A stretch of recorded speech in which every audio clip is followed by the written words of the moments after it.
Kita lihat kegiatan Presiden. Pemirsa, usai melakukan kunjungan kenegaraan, Presiden Prabowo tiba di tanah air hari ini. Presiden Prabowo ungkap sejumlah agenda bilateral telah dibahas dengan para pemimpin negara sahabat.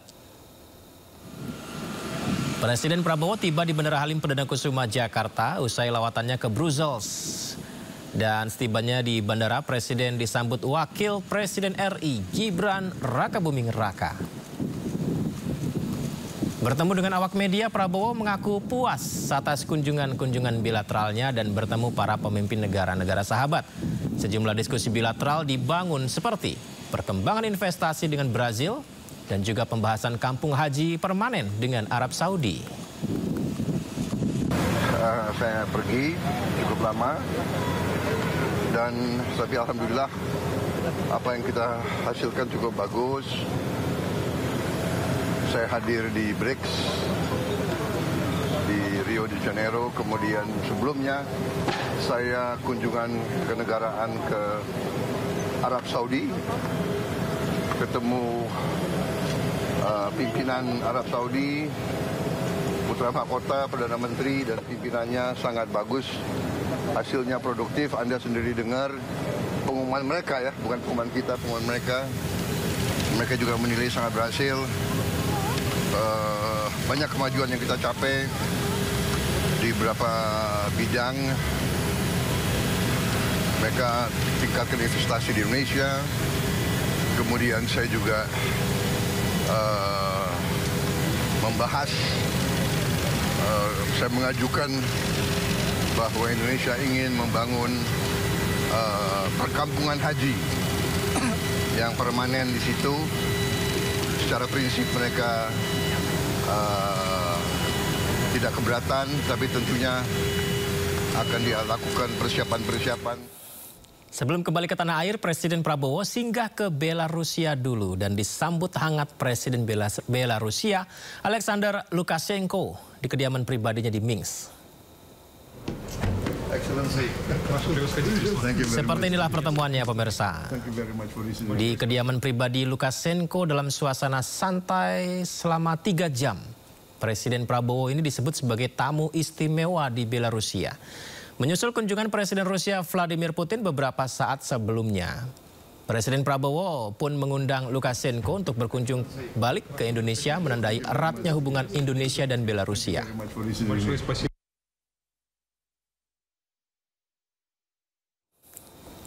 Pada saat kunjungan ke Prancis, Presiden Prabowo Subianto hadiri jamuan makan malam yang digelar Presiden Prancis Emmanuel Macron.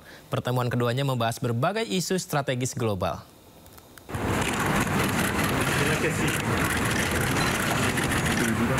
Ucapan terima kasih diberikan Presiden Macron kepada media saat menyambut kedatangan Presiden Prabowo di Istana Elysee.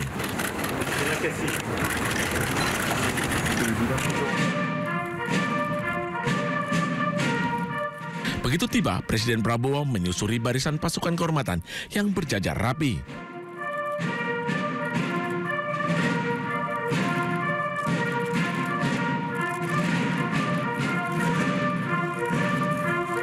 Presiden Macron menyambut langsung Presiden Prabowo dengan penuh kehangatan. Keduanya berpelukan dan berfoto bersama sebelum masuk ke lokasi pertemuan.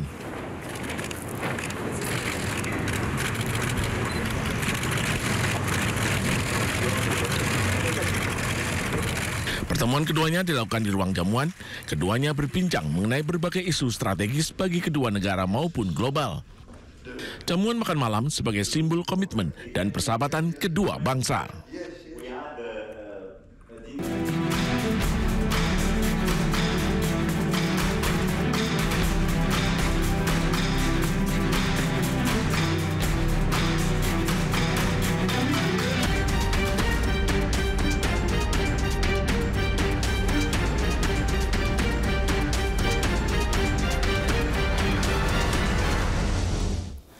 Pemerintah resmi menerbitkan Peraturan Menteri Keuangan Nomor 37 Tahun 2025 yang mewajibkan pungutan pajak penghasilan PPH bagi penjual di marketplace. Namun Ditjen Pajak memastikan bahwa pungutan ini bukanlah pajak baru.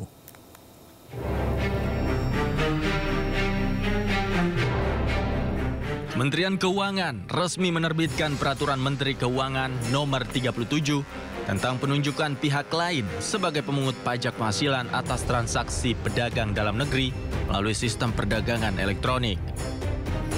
Peraturan tersebut mulai berlaku sejak 14 Juli 2025 yang bertujuan menyesuaikan sistem perpajakan dengan perkembangan ekosistem digital yang kian pesat yang mendorong pergeseran perilaku konsumsi masyarakat ke ranah digital. Meski demikian, Ditjen Pajak memastikan pungutan pajak yang diberlakukan bukanlah pajak baru. Ini bukan pajak baru, memang bukan. Jadi ini hanya sistem skema bagaimana memungut menyetor pajak saja. Kalau tadi disampaikan, ya sebenarnya yang online itu pengen bayar, tapi harus ngitung dulu. Kemarin jual berapa, pencatatan segala macam, 0,5%-nya berapa, harus setor sendiri. Nah, dengan PMK ini kita minta marketplace untuk memungut dan kemudian menyetor. Berapa yang disetor, kita flatkan saja sesuai tarif yang final tadi. Dalam ketentuan baru ini, marketplace ditunjuk sebagai pemungut PPh pasal 22 atas transaksi yang dilakukan merchant dalam negeri. Tarif PPh pasal 22 ditetapkan sebesar 0,5% dengan perlakuan final atau tidak final tergantung pada ketentuan yang dipilih oleh wajib pajak sesuai dengan PP 55 tahun 2022. Namun, pedagang kecil dengan batas omset tertentu dipastikan tidak dikenakan PPh tersebut. Dari Jakarta, Raharjo Patmo, iNews melaporkan. Pemirsa, Presiden Amerika Serikat Donald Trump mengumumkan telah mencapai kesepakatan dagang dengan Indonesia. Trump mengungkapkan kesepakatan tersebut meminta Indonesia untuk tidak mengenakan tarif apapun atas ekspor Amerika. Sementara Amerika Serikat akan mengenakan tarif sebesar 19% atas ekspor Indonesia. Presiden Amerika Serikat Donald Trump mengumumkan telah mencapai kesepakatan dagang dengan Indonesia. Trump menyebut kesepakatan tersebut menguntungkan semua pihak dan ditekan langsung bersama Presiden Indonesia Prabowo Subianto.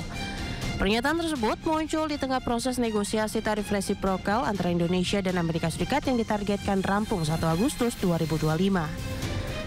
Beberapa jam setelah mengumumkan kesepakatan tersebut di Truth Social, Trump mengatakan kepada para wartawan bahwa kesepakatan tersebut meminta Indonesia untuk tidak mengenakan tarif apapun atas ekspor Amerika, sementara Amerika Serikat akan mengenakan tarif sebesar 19% atas ekspor Indonesia. Trump juga mengatakan Indonesia berkomitmen untuk membeli energi Amerika Serikat senilai $15 miliar, produk pertanian Amerika senilai $4,5 miliar, dan 50 pesawat Boeing. Selain itu, Trump mengatakan bahwa Indonesia dikenal dengan tembaga berkualitas tinggi, di mana ini berarti tembaga dari Indonesia dapat dikenakan tarif yang lebih rendah, atau bahkan tanpa tarif sama sekali. Meskipun Indonesia mengirimkan tembaga senilai $20 juta ke Amerika Serikat tahun lalu, menurut data Departemen Perdagangan Amerika Serikat, jumlah tersebut jauh tertinggal dari pemasok utama yaitu Chili dan Kanada, yang mengirimkan logam senilai $6 miliar Amerika dan $4 miliar Amerika tahun lalu.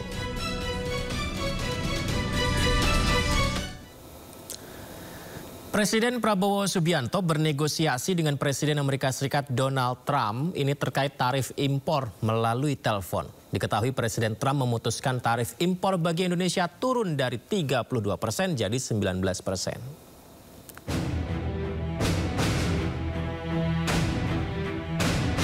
Presiden Prabowo Subianto melakukan komunikasi via sambungan telepon dengan Presiden Amerika Serikat Donald Trump dalam menegosiasi tarif impor bagi Indonesia. Presiden menyebut negosiasi dengan pihak Amerika Serikat mengenai tarif impor ini berjalan cukup alot. Dan Trump merupakan negosiator yang cukup keras. Hal tersebut disampaikan oleh Presiden Prabowo sesampainya di Indonesia usai melakukan kunjungan ke sejumlah negara. Meski demikian, Presiden Trump akhirnya memutuskan tarif impor bagi Indonesia turun ke 19% dari keputusan awal yakni 32%. Saya bicara dengan Presiden Donald Trump. Ya, alhamdulillah juga penuh dengan alot. Akhirnya ada kesepakatan, kita juga akan istilahnya kita memahami kepentingan mereka memahami kepentingan kita, dan kita sepakati sekarang kalau nggak salah ya tarifnya dari 32 diturunkan jadi 19. Ya, saya tetap nego. Saya katakan beliau ini seorang negosiator yang cukup keras juga gitu.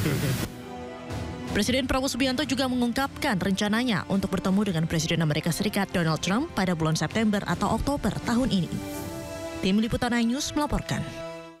Ya, tadi soal Amerika, sementara itu barang-barang Indonesia bebas masuk ke Eropa tanpa dikenakan pajak. Kebijakan ini diambil Uni Eropa setelah bertemu dengan Presiden Prabowo. Ya, kebijakan yang berbeda ya pemirsa ya. Jadi ini barang Indonesia masuk Eropa tanpa pajak, di mana kunjungan kenegaraan Presiden Prabowo ke sejumlah negara di Eropa menghasilkan beberapa kesepakatan. Salah satunya adalah tarif ekspor Indonesia ke Uni Eropa jadi 0%. Kesepakatan ini tertuang dalam Indonesia-Uni Eropa Comprehensive Economic Partnership Agreement. Saat ini ada 27 negara yang tergabung dalam Uni Eropa. Kesepakatan ini membuka lebar keran impor barang-barang asal Indonesia untuk masuk ke Eropa. Adanya tarif ekspor Indonesia saat ini menjadi 0. Dari sebelumnya ada yang 10%, 20%, sekarang menjadi 0. Dan itu kesepakatan yang sangat amat baik untuk investasi, industri, dan ekonomi. Oke, itu. Kemudian di Eropa sendiri ada 27 negara, jadi Anda dapat bayangkan tentunya ini sangat baik. Populasi Eropa sekitar 700 juta, berarti ini membuka seluas-luasnya hubungan antara Indonesia dan Eropa di segala macam bidang. Beragam informasi menarik masih akan kami hadirkan untuk Anda pemirsa, tetaplah bersama kami di Sindo Prime.